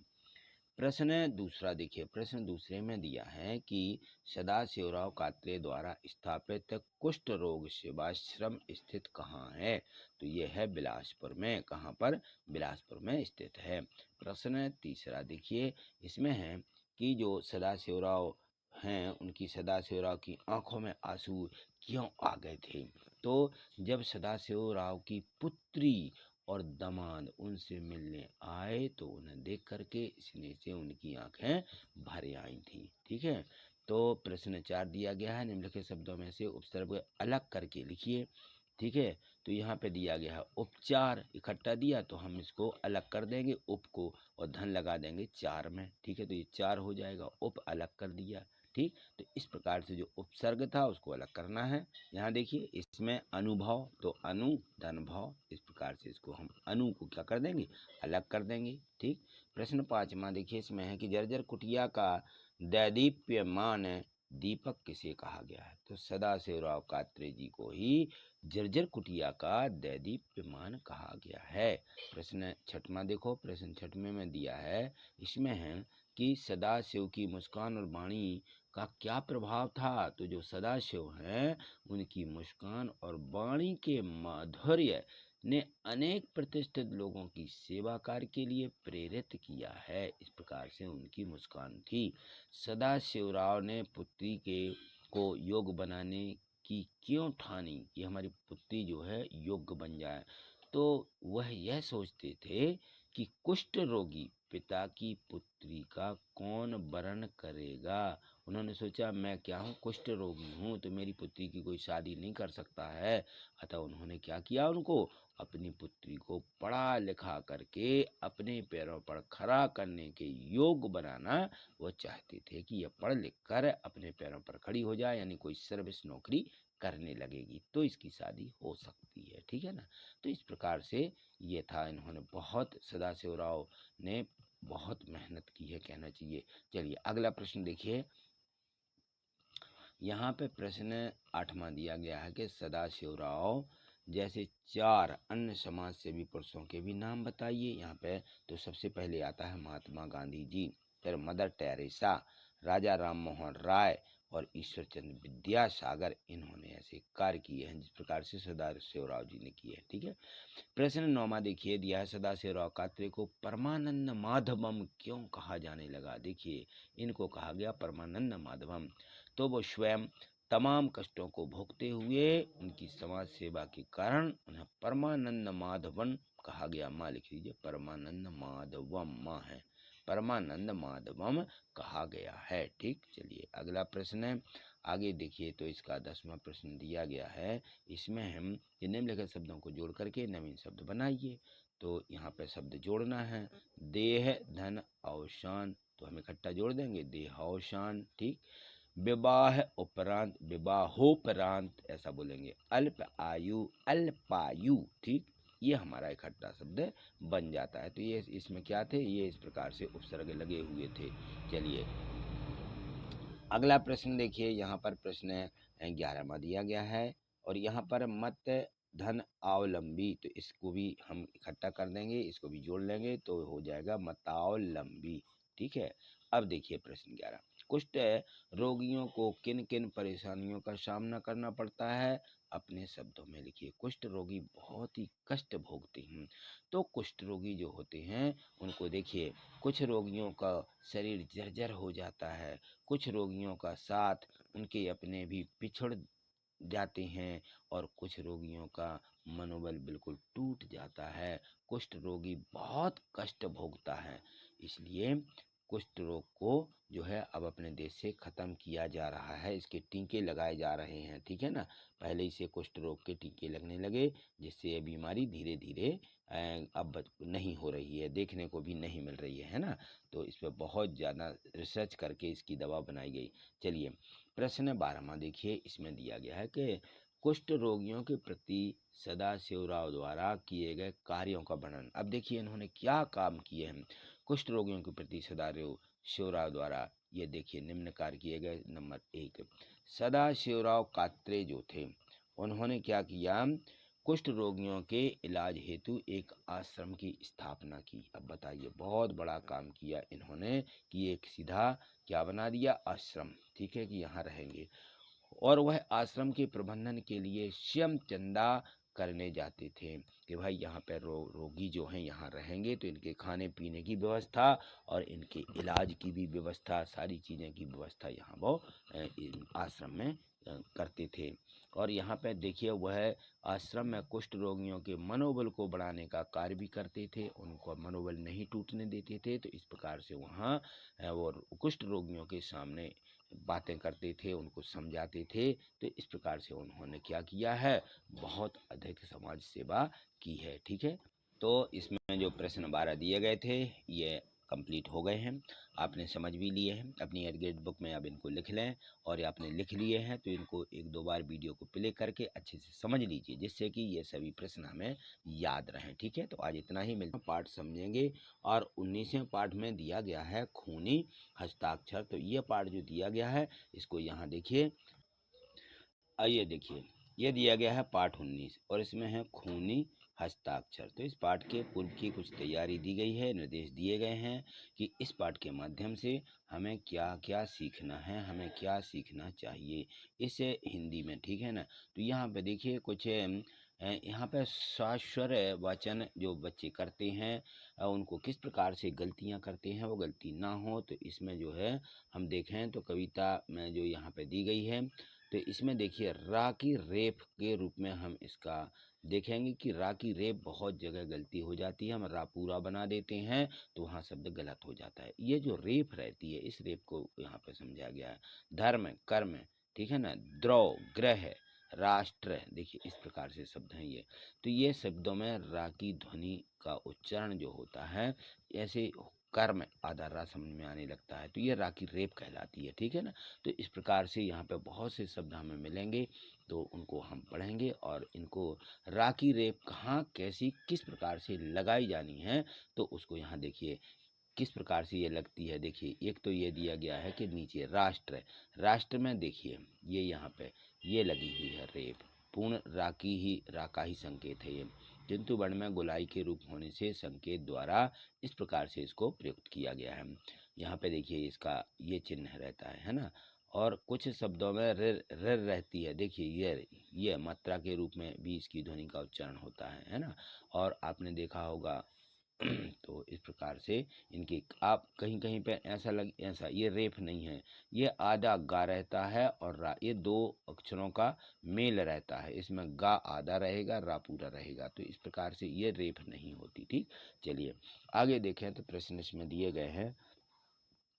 यहाँ पे बहुविकल्पीय प्रश्न है और इसमें दिया गया है कि शब्द रवानी का पर्यायवाची शब्द लिखिए। यहाँ पर रवानी दिया गया है, रवानी का जो है हमें पर्यायवाची माने मायना लिखना है, तो इसका हो जाता है प्रवाह। रवानी यानी रवाना होना, प्रवाह यानी चलना, है ना। तो इस प्रकार से ये प्रश्न दूसरा दिया, करो या मरो का नारा किसने दिया था भाई? तो आपको मालूम है किसने दिया, गांधी जी ने, भगत सिंह ने? नहीं, देखिए करो या मरो का जो नारा था यहाँ दिया गया है सुभाष चंद्र बोस ने, जवाहरलाल नेहरू ने नहीं, किसने दिया था? गांधी जी ने दिया था। ठीक है ना, इन्होंने कहा था करो या मरो। ठीक है ना, इस प्रकार से इनका नारा था कि कुछ ना कुछ करो या फिर भले ही मर जाओ लेकिन हमें काम करना है ये। ठीक, तो यहाँ देखिए, यूं कहते वक्ता की आंखों में खून उतर आया। पंक्ति में आए मुहावरों को खोज करके लिखिए। तो आंखों में खून उतर आया माने आंखों में खून उतर आना। ठीक, ये जो है उसका अर्थ होगा मुहावरे का। यहाँ पे प्रश्न चार दिया गया है कि खून पानी क्यों हो जाता है? खून पानी क्यों हो जाता है भाई? देश को संकट में देख करके जी खून में उबाल नहीं आता, पर खून पानी के समान हो जाता है। ठीक है, खून अपने आप पतला हो जाता है, खून पानी जैसा पतला हो जाता है। प्रश्न पांचवा देखिए, नवयुवकों ने खूनी हस्ताक्षर किस पर किए थे? तो जो नवयुवक थे उन्होंने खूनी हस्ताक्षर आज़ादी के परवाने पर किए थे। आज़ादी का एक परवाना यानी एक पत्र है, इस प्रकार से लिखा था, उस पर अपने खूनी हस्ताक्षर किए थे। ठीक, तो यहाँ पर देखिए प्रश्न छठवां में दिया गया है कि रेप, ये जो यहाँ पर बताई जा रही है ऐसी लगी हुई है, और रकार का प्रयोग करके दो शब्द लिखिए। यहाँ देखिए रेप जो रहती है, जैसे यहाँ पे वर्षा, कर्ज, है ना, इस प्रकार से ये कहलाती है रेप। और रकार, अब रकार को देखिए, रकार जो रहता है इस प्रकार से प्रकार, प्रयोग, देखिए ये इसको बोलते हैं रकार। ठीक है, ये रेप नहीं है, ये रकार है। ठीक, तो ये बात आपको समझ में यहाँ पे आ गई होगी। अगला प्रश्न सातवां देखिए, इसमें दिया गया है कि निम्नलिखित भावार्थ कविता की किन पंक्तियों से मिल रहे हैं? इस कविता को खोज करके यहाँ पे लिखिए। तो यहाँ पर क्या दिया गया है? सभा में उथल पुथल हो गई और लोग इंकलाब के नारे लगाने लगे जो बहुत दूर तक सुनाई देते थे।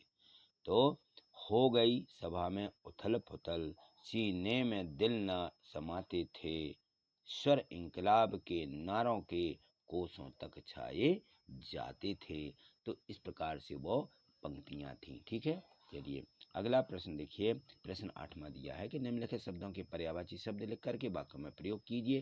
तो यहाँ पर देखिए, जो फूल को क्या कहते हैं? पुष्प कहते हैं या सुमन कहते हैं। अब इनके वाक्यों में प्रयोग, तो यहाँ पर हम वाक्य बना देंगे कि सभी फूलों को पसंद करते हैं, सभी फूलों। ठीक है ना। और यहाँ पे देखिए दूसरा दिया गया है माता यानी होती है माँ या जननी।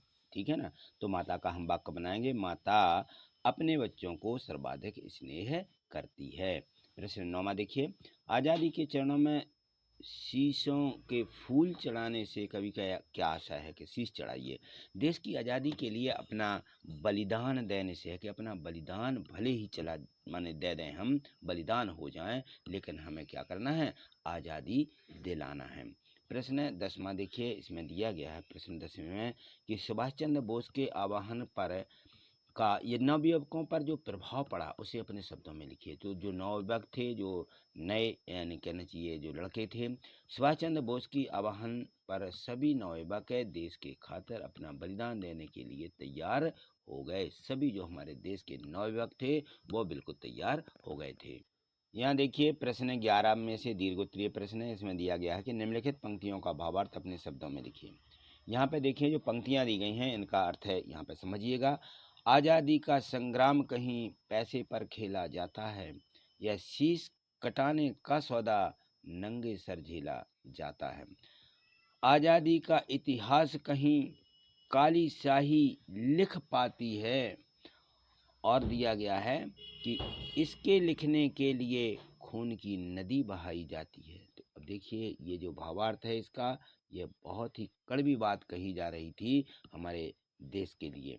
तो इस प्रकार से हम इसका भावार्थ लिख देंगे कि आज़ादी की लड़ाई पैसों से नहीं लड़ी जाती है, इस लड़ाई में तो अपने प्राणों का बलिदान दिया जाता है। आज़ादी का इतिहास लिखने के लिए खून की नदियां बहाना पड़ती हैं, तब जाकर हमें आज़ादी प्राप्त होती है। ठीक, तो ये पंक्तियां लिखी गई थी, कवि ने लिखी हैं। ठीक है।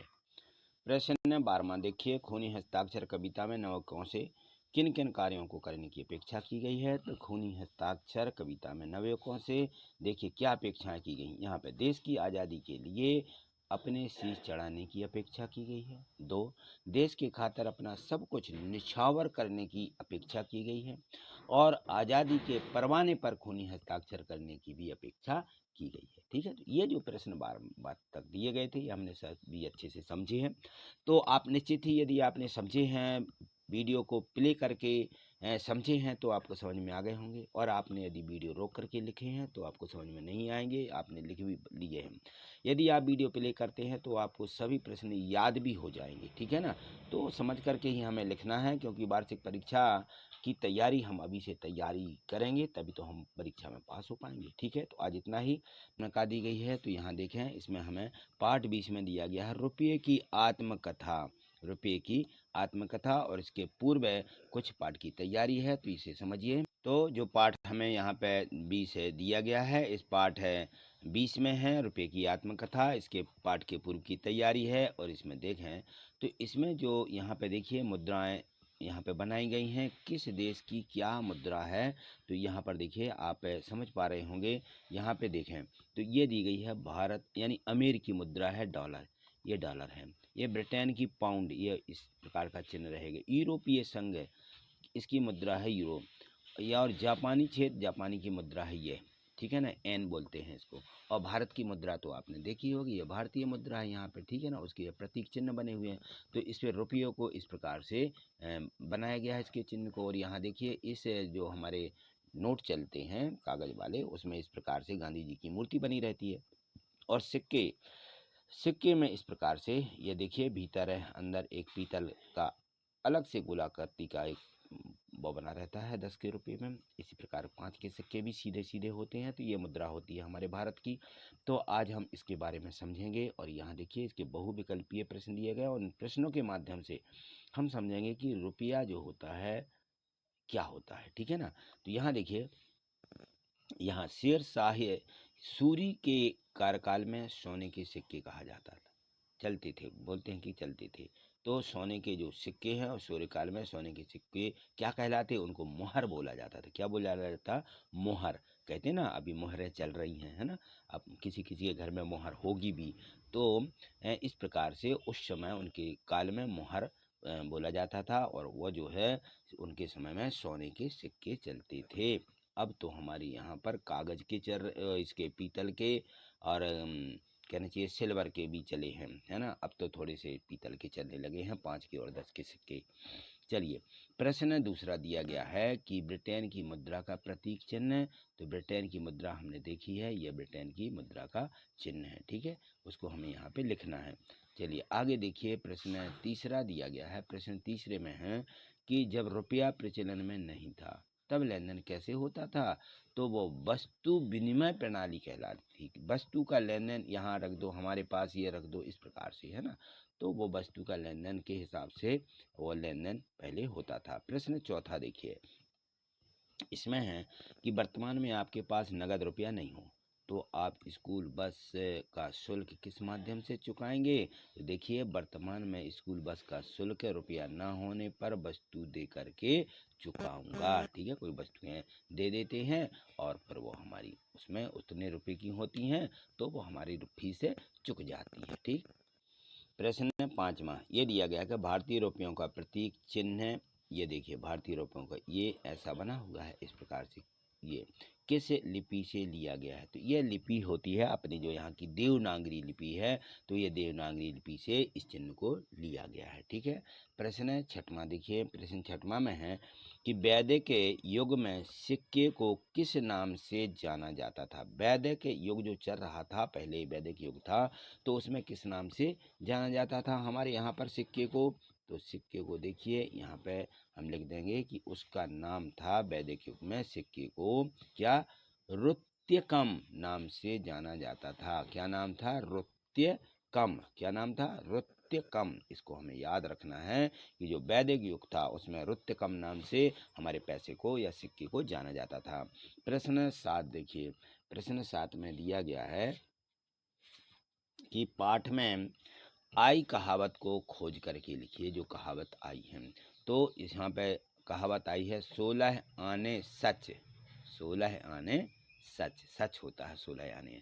ठीक है। पाठ है प्रश्न 8 देखिए, इसमें दिया गया है मुद्रा शब्द का वाक्यों में प्रयोग कीजिए। तो मुद्रा जो शब्द है, तो इसका वाक्य इस प्रकार से बना देंगे कि भारतीय मुद्रा प्रणाली प्राचीन समय से अस्तित्व में है। कब से है ये? प्राचीन समय से हम इसका उपयोग कर रहे हैं। प्रश्न 9वां देखिए, इसमें है कि देश की मुद्रा के अंतर्राष्ट्रीय प्रतीकों के नाम लिखिए। जो हमारे देशों में मुद्राएं चलती हैं, तो अमेरिका में क्या चलती है? डॉलर। ठीक है, इनको अच्छे से याद कर लें। डॉलर को एस बना के इस प्रकार से काट दिया जाता है। और ये देखें ब्रिटेन की है पाउंड। पाउंड में देखिए इस प्रकार से आपको एल टाइप का ऐसा बना लेना है और इसको ऐसा काट देना। तो ये कहाँ की है? ये ब्रिटेन की मुद्रा है। जापान एन, एन है इसकी मुद्रा और इसका चिन्ह देखिए इस प्रकार से है। तो एन जो मुद्रा है उसका चिन्ह है या प्रतीक इस प्रकार से बना देना। ठीक है। यूरोपीय संघ की यूरो है। क्या है? यूरो। यूरो का सी बना करके इस प्रकार से काट दिया गया है। यहाँ बाई बना करके, यहाँ एल बना करके, यहाँ एस बना करके। ठीक है। और भारत की मुद्रा को आपने देख ही लिया, भारत की मुद्रा को ऐसा रा बना करके ऐसा काट दिया गया। ठीक है। तो ये सभी देशों की मुद्राएं थी। चलिए अगला प्रश्न देखिए, प्रश्न 10वें में है कि रुपये को कागज पर मुद्रित करने के क्या लाभ हैं? सोचकर अपने शब्दों में लिखिए। तो कम जगह में कागजी मुद्रा बहुत सारी आ सकती है और इसमें वजन भी कम होता है, इसलिए रुपये को कागज पर मुद्रित करने से बहुत लाभ है। प्रश्न 11वां दिया है कि जब रुपया प्रचलन में नहीं था तब लेन देन किस प्रकार होता होगा? जब रुपया प्रचलन में नहीं था तो लेन देन वस्तु विनिमय प्रणाली से होता था। ठीक है, इसको हम लिख देंगे। प्रश्न 12वां, इसमें दिया है कि उन कार्यों का वर्णन कीजिए जिनके करने से भारतीय मुद्रा का अपमान होता है। तो देखिए, भारतीय मुद्रा को फाड़ने से भारतीय मुद्रा का अपमान होता है। भारतीय मुद्रा पर कुछ लिखने से भी अपमान होता है, इसलिए हमें नोट पर कुछ नहीं लिखना चाहिए। यह इसका अपमान है मुद्रा का। भारतीय मुद्रा की सजावट के रूप में उपयोग करने से ये भी बहुत गलत है कि हम लोग, कुछ लोग करते हैं ऐसा कि भारतीय मुद्रा जो होती है उसकी माला बना लेते हैं। ये गलत है ना? तो ये उसका अपमान है मुद्रा का। चलिए प्रश्न अगला देखिए, 13वां दिया गया है। 13वें प्रश्न है कि इस पाठ के आधार पर रुपये का इतिहास जो है अपने शब्दों में लिखिए। इस पाठ में जो आया है रुपया, इसके आधार पर मुद्रा जो है, ठीक है, उसको यहाँ पे हम इस प्रकार से लिख देंगे कि रुपया शब्द संस्कृत शब्द का रूप्यकम से लिया गया है। किससे लिया गया है? रूप्यकम। रूप्यकम से, जिसका अर्थ है चांदी का सिक्का। इसकी उत्पत्ति 1540 और 45 में, 1540 से 1545 है, में शेर शाह सूरी द्वारा जारी रुपये के रूप में की गई थी। ठीक है, तो ये यहाँ से प्रचलित हो गई थी। चलिए अगला प्रश्न दिया गया है, प्रश्न 14वां। यहाँ देखें प्रश्न 14वां है ये। यहाँ पे समझिए, रुपये का प्रयोग आप किन किन कार्यों एवं स्थानों पर करते हैं, इसकी हमें क्या बनाना है? सूची बनाइए। तो देखिए इस प्रकार से हम इसके रुपये की सूची बनाएंगे कि हम किस कार्यों में रुपये का उपयोग करते हैं। तो रुपये का उपयोग सबसे पहले यहाँ देखें तो बाजार से सामान खरीदने के लिए। जब हम बाजार से कोई सामान खरीदते हैं तो किसका उपयोग करते हैं? रुपये का उपयोग करते हैं। अपने स्कूल कॉलेज आदि की फीस जमा करने के लिए रुपये का उपयोग करते हैं।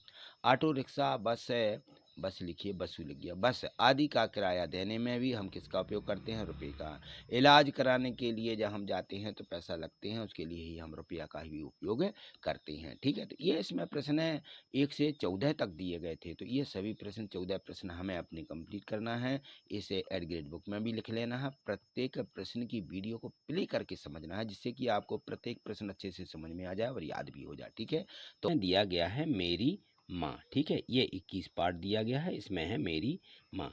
तो देखिए इस पाठ के माध्यम से हम माँ क्या होती है, किस प्रकार से माँ की ममता होती है, ये सारी चीज़ें समझेंगे। तो ये दिया गया है पाठ 21 मेरी माँ। पाठ के पूर्व की कुछ तैयारी दिशा निर्देश रहते हैं कि हमें इस पाठ में क्या क्या सीखना है। तो देखिए यहाँ पर हम वाक्यों में प्रयोग, विलोम शब्द, समानार्थी शब्द, इन सभी शब्दों को यहाँ पे हम समझेंगे और उनको यहाँ पे देखेंगे। तो देखिए इसमें सबसे पहले इस पाठ के माध्यम से इसमें बहुविकल्पीय प्रश्न दिए गए हैं। तो यहाँ से दिए गए हैं कि निम्न शब्दों में से संस्कृत निष्ठ शब्द है। संस्कृत निष्ठ उसको कहते हैं वार्तालाप। क्या कहते हैं? वार्तालाप संस्कृत निष्ठ शब्द है। प्रश्न 2 है, पुत्रों की मृत्यु की खबर सुनकर के गुरु गोविंद सिंह जी की जो पत्नी हैं वो क्यों प्रसन्न हुई थी?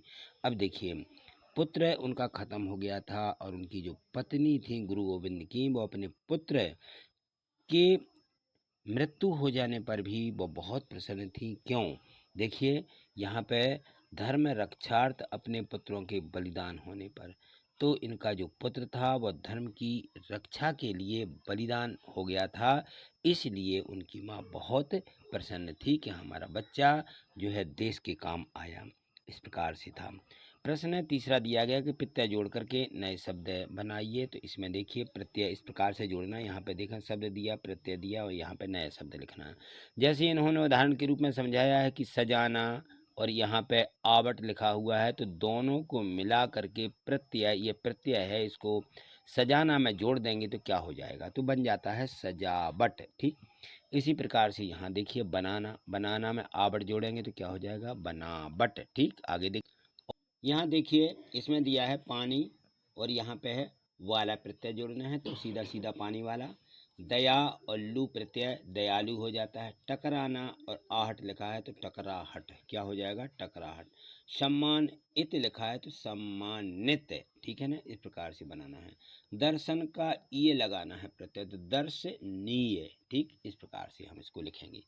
अब देखिए अगला प्रश्न, इसमें दिया गया है प्रश्न 4 और इसमें मूल शब्द और प्रत्यय अलग करना है। इसमें देखिए कुछ शब्द इस प्रकार से दिए गए हैं, तो इसमें मूल शब्द क्या है, उस मूल शब्द से जो है प्रत्यय को अलग छांटना है।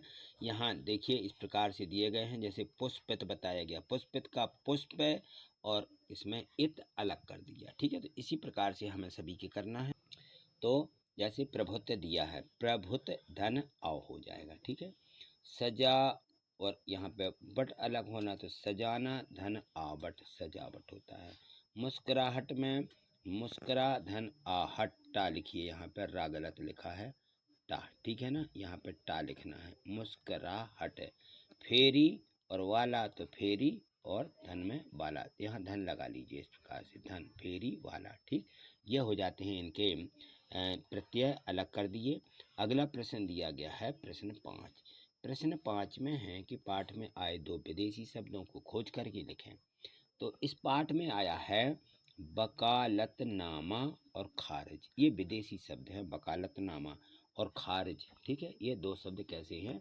ये विदेशी हैं, देशज नहीं हैं, विदेशी हैं। ठीक है, यहाँ देखें प्रश्न 6वां में दिया गया है कि राम प्रसाद बिस्मिल ने संकट आने पर भी संकल्प को क्यों नहीं त्यागा?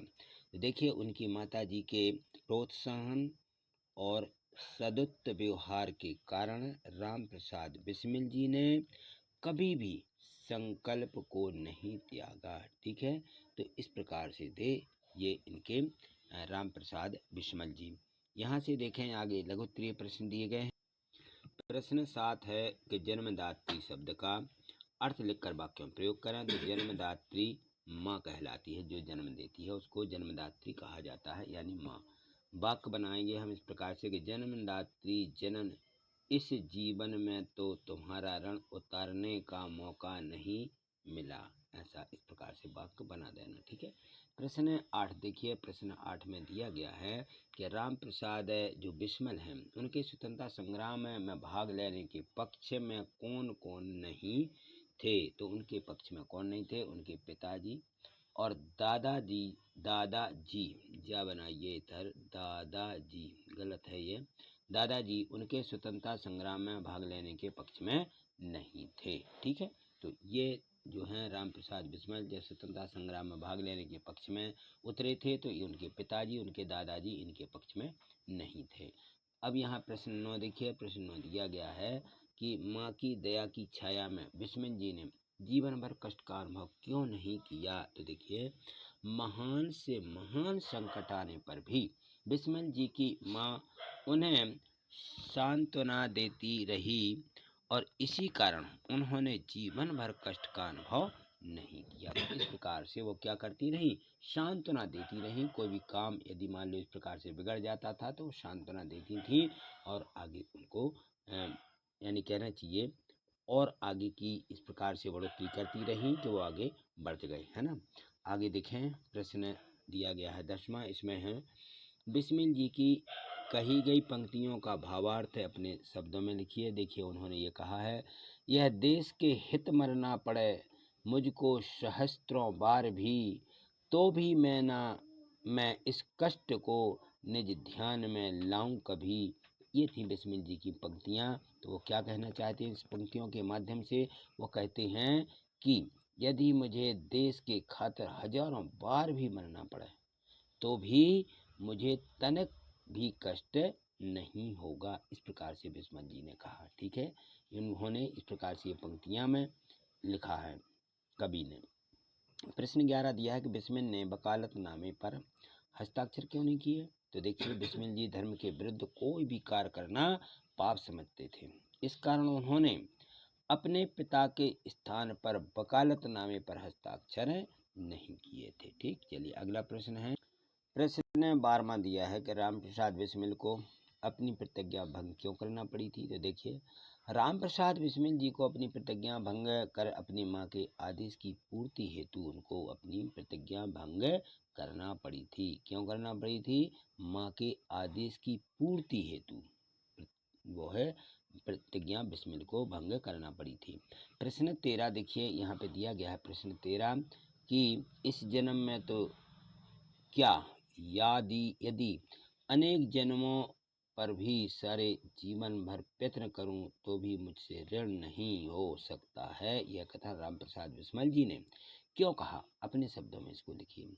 तो देखिए, इस कथन में है राम प्रसाद बिस्मिल जी ने इसलिए कहा था क्योंकि बिस्मिल जी का ऐसा मानना था कि यदि वे कितने भी जन्म लेकर अपनी माँ का कर्ज उतारना चाहें तो भी वह इस ऋण को उतार नहीं सकते थे, क्योंकि उनकी माँ का उनके जीवन में अत्यधिक महत्व था। वे अपनी माँ को बहुत अधिक महत्व देते थे। यहाँ देखिए, प्रश्न 14वां दिया गया है, लास्ट प्रश्न है। इसमें है कि राम प्रसाद बिस्मिल की माँ ने पढ़ना लिखना कैसे सीखा, अपने शब्दों में लिखिए। तो देखिए, घर के काम काज से जो समय मिल जाता था काम काज करने के बाद, उसी में उनका पढ़ना लिखना होता था। इस तरह अपने परिश्रम के बल पर थोड़े दिनों में ही वे देवनागरी पुस्तकों का अध्ययन करने लगी। देखिए, इस प्रकार से उन्होंने यह पढ़ना लिखना सीखा। वो अनपढ़ थी लेकिन इस प्रकार से वो पढ़ गई थी। ठीक है। तो ये दिए गए थे 1 से लेकर के 14 प्रश्न इस पाठ में। तो हमने ये सभी कंप्लीट कर लिए।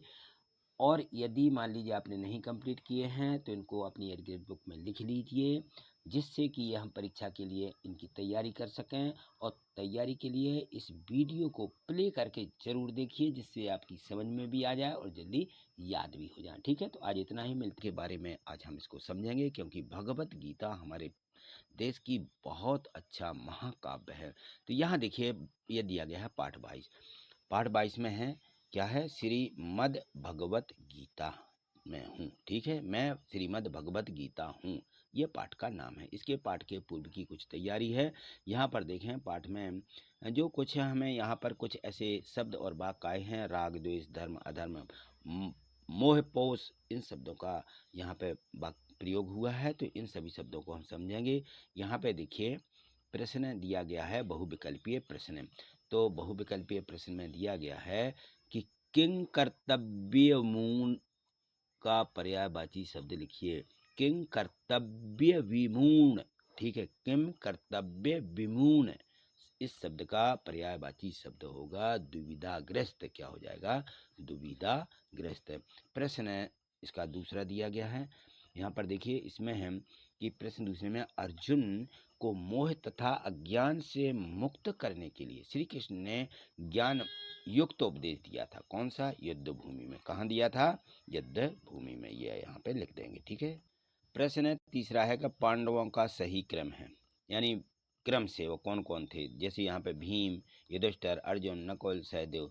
तो ये देखिए यहाँ पे भीम क्रम में नहीं आता है, पहले युधिष्ठिर आती है। तो यहाँ लिखा युधिष्ठिर, भीम, अर्जुन, सहदेव, नकुल, तो यही शब्द है, इसका सही हो जाता है। और देखिए यहाँ पे एक और दिया गया है, यहाँ पे देखें तो इसमें था कि वो क्रम सही था कि ये क्रम सही था। यहाँ पे देखिए ये दिए गए हैं, इसमें है युधिष्ठिर, भीम, अर्जुन, नकुल, सहदेव, और यहाँ पे है भीम, अर्जुन, नकुल, सहदेव, युधिष्ठिर। तो ये तो नहीं हो सकता डी, ठीक है। तो कौन सा होगा? यहाँ पे देखिए जो यहाँ पे नकुल सहदेव वाला, अर्जुन, नकुल, सहदेव, तो युधिष्ठिर, भीम, अर्जुन, नकुल, सहदेव, ये किस में दिया गया है? ये दिया गया है हमारे सी वाले ऑप्शन में। तो यहाँ पे सी वाला ऑप्शन इसका सही है, ठीक है। तो हम इसको सही करके लिखेंगे और इसको यहाँ पे उतार भी देंगे, ठीक।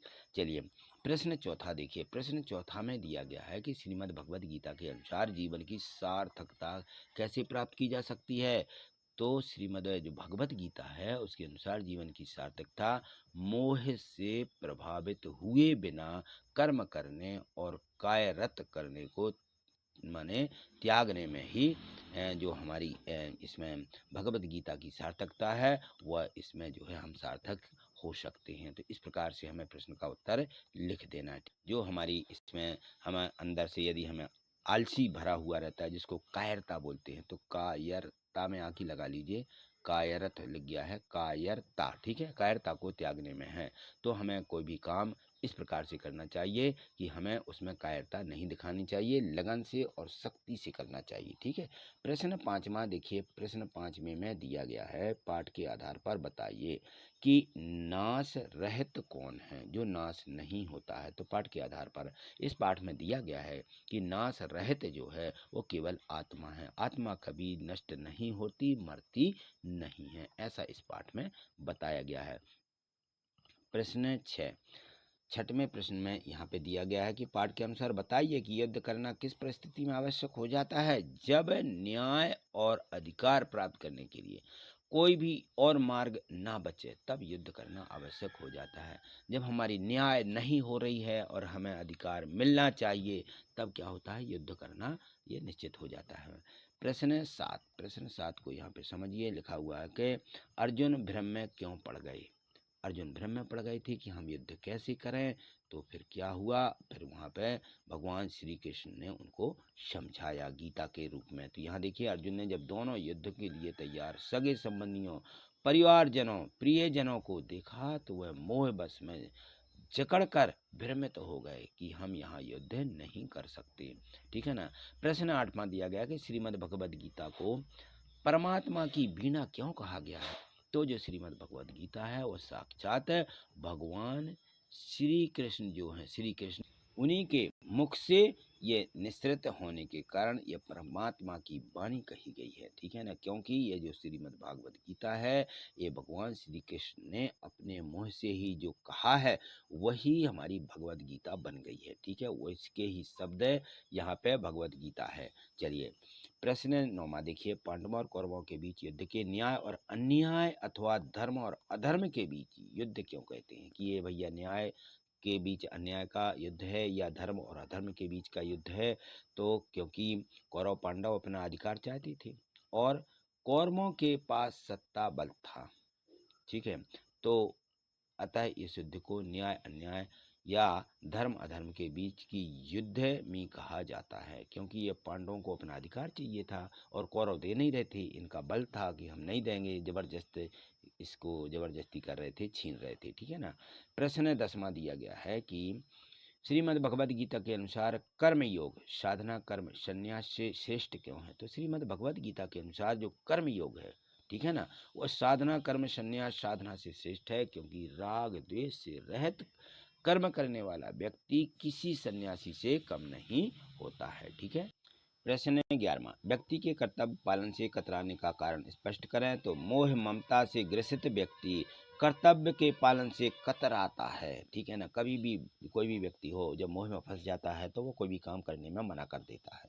ठीक है, जैसे कि अर्जुन मना तो कर रहे थे, फिर उन्होंने क्या किया, फिर उन्होंने युद्ध किया भगवान के समझाने पर। यहाँ देखें तो इसमें प्रश्न 12 दिया गया कि युद्ध से पहले युद्ध भूमि में अर्जुन की मनोदशा का वर्णन अपने शब्दों में कीजिए। जब उन्हें युद्ध के प्रति वितृष्णा होने लगी थी, वो कह रहे थे कि नहीं, हम युद्ध नहीं करेंगे, उन्होंने अपने हथियार रख दिए थे। ठीक है ना, तो अर्जुन ने जब दोनों ओर युद्ध के लिए तैयार सगे संबंधी परिवारजनों प्रियजनों को देखा तो वह मोह वश में पड़ कर के भ्रमित हो गया। अतः अर्जुन के मन में युद्ध के प्रति वितृष्णा होने लगी। तो कब प्रतिष्ठा होने लगी? जब वो अपने सगे संबंधियों को उन्होंने देखा था। प्रश्न 13 इसमें दिया है कि श्री कृष्ण के उन वचनों का वर्णन अपने शब्दों में कीजिए जिन्हें सुनकर के अर्जुन युद्ध के लिए तैयार हो गए थे। तो देखिए, यहाँ पर भगवान श्री कृष्ण ने पूरी गीता, उसी को कहा गया है गीता, उन्होंने युद्ध में बीच युद्ध में खड़े होकर के समझाई है। श्री कृष्ण ने अर्जुन से कहा कि वह पुरुषार्थी बने। पलायन कभी भी मनुष्य के यश वश में नहीं कर सकता है। ठीक है, मनुष्य के यश जो है वृद्धि नहीं कर सकता। कोई भी यश चाहिए है तो यह भागने से नहीं मिल सकती। ठीक है ना, मैंने कहा कि जब न्याय और अधिकार प्राप्त करने के लिए कोई मार्ग ना बचे और युद्ध ही करना पड़े, तब हृदय और मन की संपूर्ण दुर्बलताओं को त्याग करके समर भूमि में धीर गंभीर और योद्धा को विचलित हुए बिना युद्ध करना चाहिए। योद्धा या बना लीजिए, यो आदि दा में धा में आकी मत्ता धा। ठीक है, योद्धा योद्धा इस प्रकार से लिखा जाएगा। इसको चाहे तो यहाँ पर फिर से लिखने, योद्धा इस प्रकार से लिखा जाएगा। योद्धा आधे धा में दावे आकी लगा लीजिए। ठीक है, योद्धा को विचलित हुए बिना, जो योद्धा रहते हैं, जो युद्ध करते हैं, उसको योद्धा कहा गया है। ठीक है ना, तो योद्धा को विचलित हुए बिना युद्ध करना चाहिए। ये किसने कहा? श्री कृष्ण ने अर्जुन से कहा था। ठीक है, तो ये जो है प्रश्न 13 दिए गए थे इस पाठ में। तो आज इतना ही, मिलते हैं आगे और भी वीडियो के साथ में। सभी पाठ आपके सभी विषयों के कंप्लीट इसी चैनल के माध्यम से किए गए हैं, इसलिए चैनल को सब्सक्राइब करके रखिएगा और वीडियो को लाइक करना मत भूलिए। ठीक है, तो वीडियो को लाइक कर लीजिए। थैंक यू, धन्यवाद।